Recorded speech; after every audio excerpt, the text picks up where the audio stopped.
음악과 오디오를 즐기는 가이드 샘튜브 오승영입니다. 갤러리 본점 3층에 왔는데요. 오늘 같이 살펴보고 나눌 얘기가 좀 더 흥미로운 쪽으로 진입합니다. 저희 앰프도 막 대여섯 개씩 한꺼번에, 스피커도 막 7개씩 비교해보고 뭐 이런 거 많이 해봤잖아요. 큰 제품 발표가 있었죠. 뮤조 헤클라. 네임오디오에 뮤조 헤클라가 나오면서 조금 거창하게 말하면 지각 변동이 생겼어요. 제 기준으로 보면 이 소위 라이프스타일과 하이파이 오디오, 그 다음에 액티브와 패시브, 이 구간의 경계가 그걸 모호해졌다고 표현하면 좀 그렇고, 겹치는 이 크로스오버 부분, 또 오디오 얘기니까 이 크로스오버 부분이 굉장히 넓어졌어요. 그러니까 이거는 어디까지가 액티브가 어디부터 패시브인지 음질로만 따져서, 그 다음에 이거는 라이프스타일 오디오인지 홈 오디오인지 이걸 굳이 구분할 필요도 없는 구간들이 생겨났다는 얘기예요. 그리고 그게 앞으로 점점 더 확산이 될 거라고 그렇게 저는 예상해 봅니다. 헤클라가 딱 그런 트렌드를 예측을 하고, 혹은 좀 더 거창하게 보면 그런 시장을 좀 더 키워갈 새로운 트렌드 메이커, 뮤조 헤클라는 헤클라대로 좀 더 이제 심화시켜 살펴볼 그런 영상들이 이제 준비될 거고요. 오늘은 그래서 액티브와 패시브, 그 좀 모호한 대략의 액티브와 패시브 얘기가 아니라 현재 하이엔드 액티브 스피커는 어느 정도의 품질이고, 그 다음에 앰프하고 일반 패시브 스피커를 조합을 해서 그 소리가 나은 어떤 새로운 조합을 만들려면 과연 금액 비율이 어떻게 되는지, 얼마나 많은 비용을 추가해야 액티브 스피커보다 나아질 수 있는지, 혹은 잘하면 액티브랑 비슷하게 구성할 수 있는 건지, 이런 걸 그냥 그 자리에서 비교해보는 그런 시간을 마련했습니다. 시스템 조합이 자그마치 5개가 나와요. 스피커는 모두 포컬인데 패시브 스피커가 2개, 스칼라 유토피아와 마에스트로 유토피아는 네임 오디오, 그것만 하면 또 심심할 수도 있고, 좀 더 극명한 비교를 위해서 골드문트까지, 그러니까 네임 오디오보다 한 2단계 높은 골드문트의 텔로스 시스템, 두 앰프 브랜드의 조합과 2가지 패시브 스피커, 그게 총 4가지가 되죠. 그럼 2 곱하기 2에서 거기에 이 포칼이 이제 액티브 스피커의 본편으로 진입한 디바 메짜 유토피아 소리하고 비교해보는 거예요.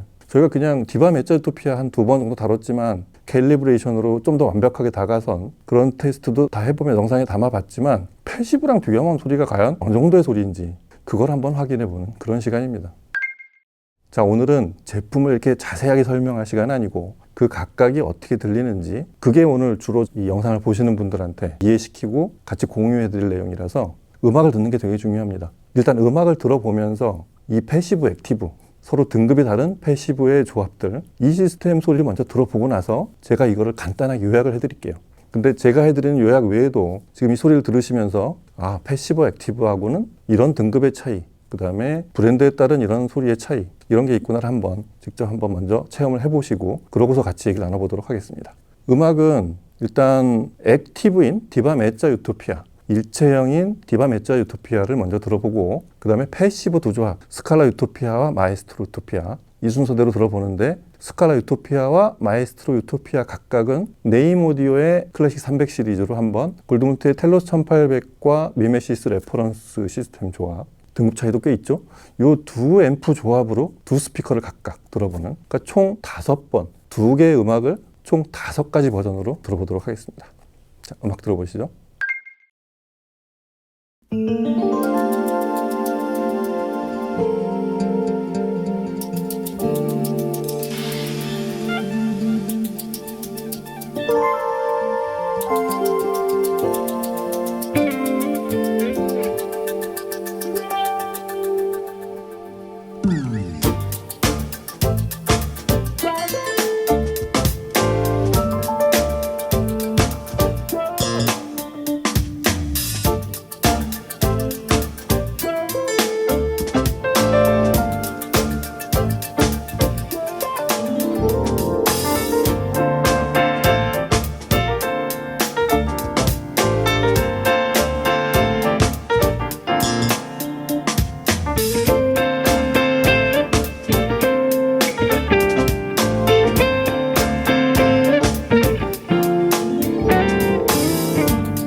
자, 투 채널 스피커에서 이제 앰프를 먼저 사라지게 한 소위 액티브 스피커, 그게 지금 헤클라보다 좀 더 큰 규모로 먼저 선행됐던 그 실험이 바로 디바 유토피아와 그거의 본편이 되는 디바 메자 유토피아였잖아요.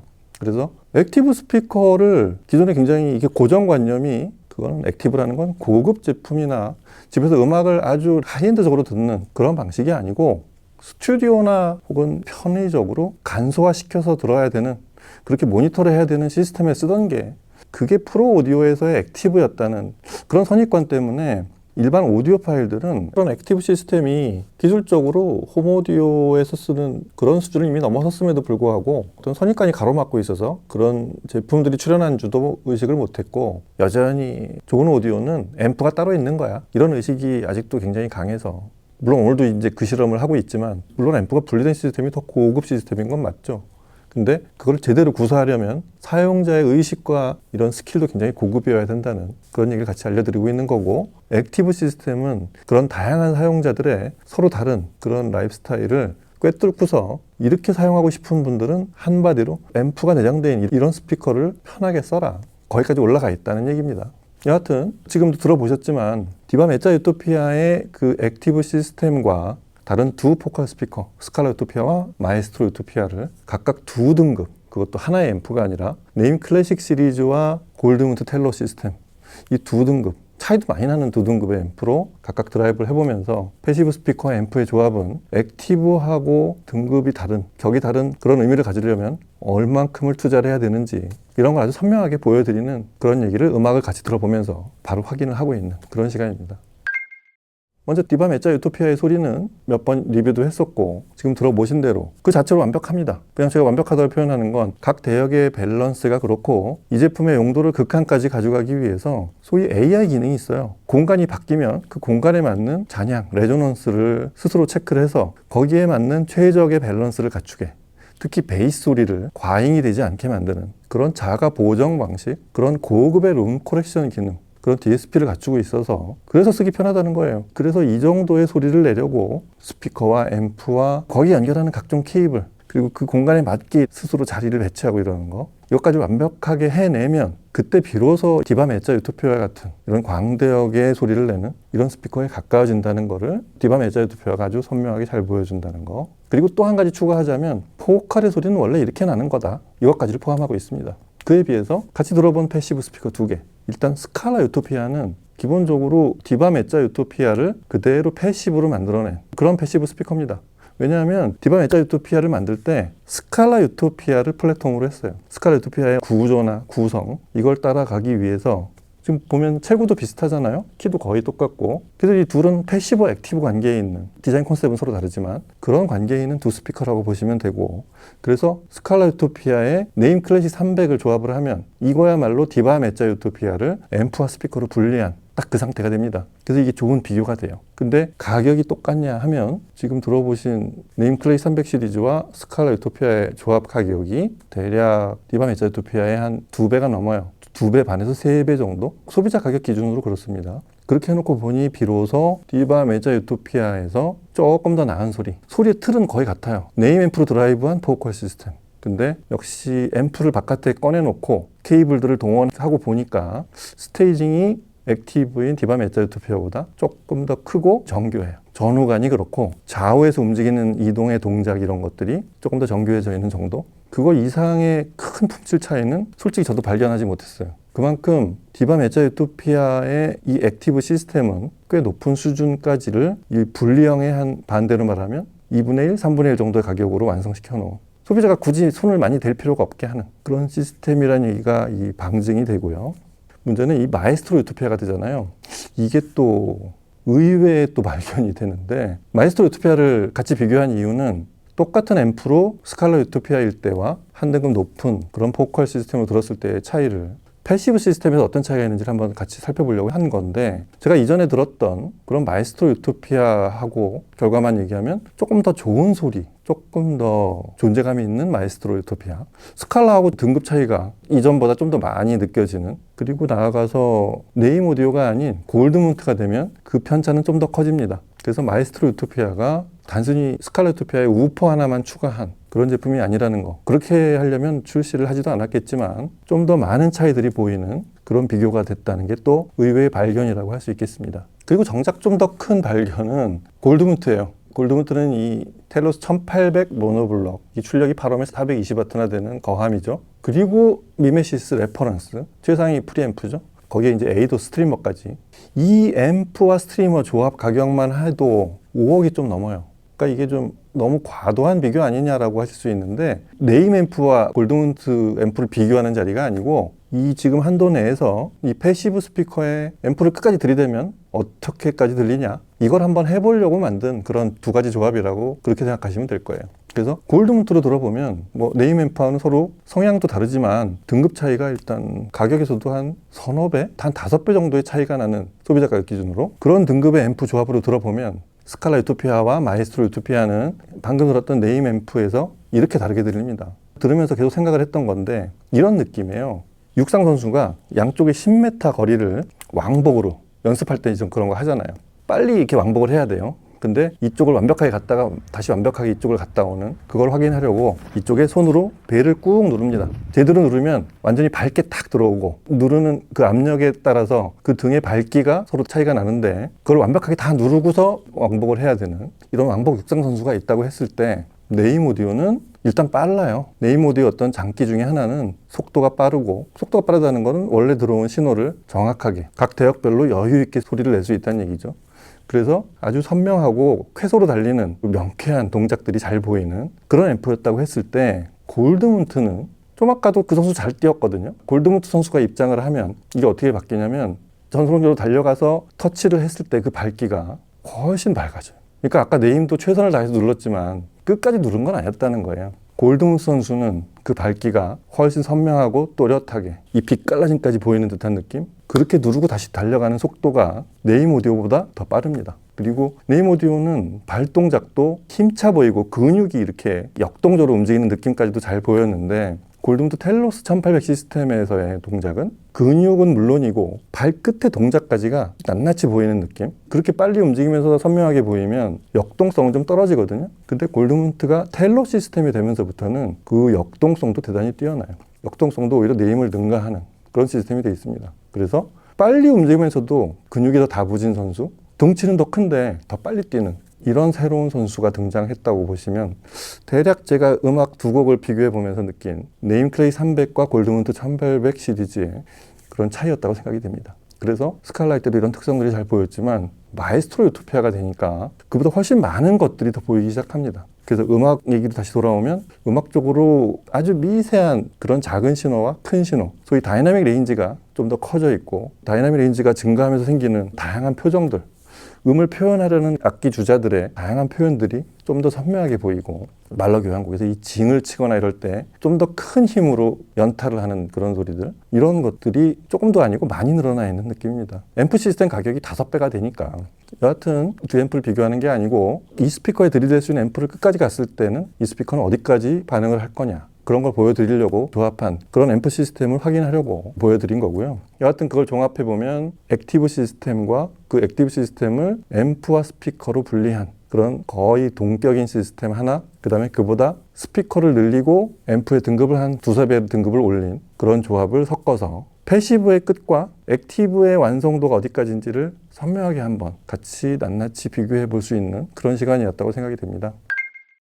자, 액티브 스피커의 오랜 동안의 선입관, 이거는 집에서 듣는 그런 구조가 아니고, 집에서 들을 때는 앰프와 스피커를 나눠서 듣고 그렇게 해야 좋은 소리가 나온다는 그런 고정관념은 이제 많이 극복이 되는 건 물론이고, 그보다 좀 더 높은 등급까지 이미 올라가 있다는 거를 디바 메자 유토피아 같은 스피커로 들어보면 잘 확인할 수 있습니다. 그래서 오디오를 이렇게 조작하는, 조합을 하는 그런 재미를 즐기기 위해서가 아닌, 나는 완성도가 높은 원래 그 스피커가 나야 되는 그 소리를 그대로 좀 고스란히 편하고 편리하게, 그리고 좀 더 중요한 건 완벽하게 그렇게 듣고 싶은 분들은 액티브 시스템이 새로운 트렌드로 이미 확장해 가고 있다는 거, 그걸 한번 염두에 두시면서 그런 스피커들을 찾아볼 때가 됐다는 그런 얘기고요. 그러니까 일반 스피커에 앰프를 조합을 해서 그 정도 등급의 소리를 내려면 어느 정도의 비용이 들어가고, 비용뿐만 아니라 거긴 시간도 같이 투입된다는 거, 그것도 결코 무시할 수 없는 굉장히 중요한 포인트인 게, 저 앰프랑 스피커를 사고 그걸 조합하려고 케이블 샀는데 좋다고 해서 사왔는데 내가 생각했던 그 소리가 아니면 그걸 가지고 또 밤새 만지작거리고 이게 아니면 그럼 뭘 사야 돼? 또 찾아보고 그래서 또 들여왔는데 돈을 훨씬 더 많이 주고 사왔는데 별로 또 마음에 안 들면 밤새 잠 못 자고 이리 뒤척 저리 뒤척 다음날 뭘 사야 될지를 또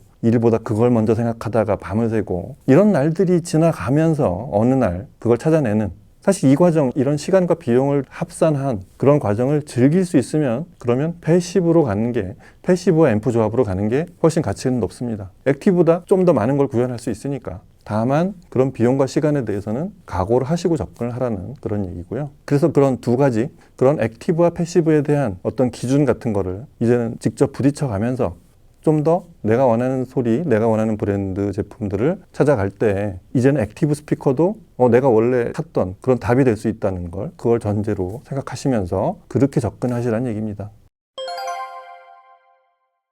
자, 오늘은 흔치 않은 사실은 여기서 한 회사에서 이 브랜드를 다 구색별로 또 앰프 스피커, 뭐 케이블 이런 걸 갖추고 있지 않으면 하고 싶어도 의지 자체가 발동할 수가 없는 그런 액티브와 패시브의 비교 그리고 패시브도 등급의 차이를 이렇게 둔 이런 것들을 확연하게 볼 수 있는 그런 재밌는 실험을 해보는 시간이었다고 생각이 됩니다.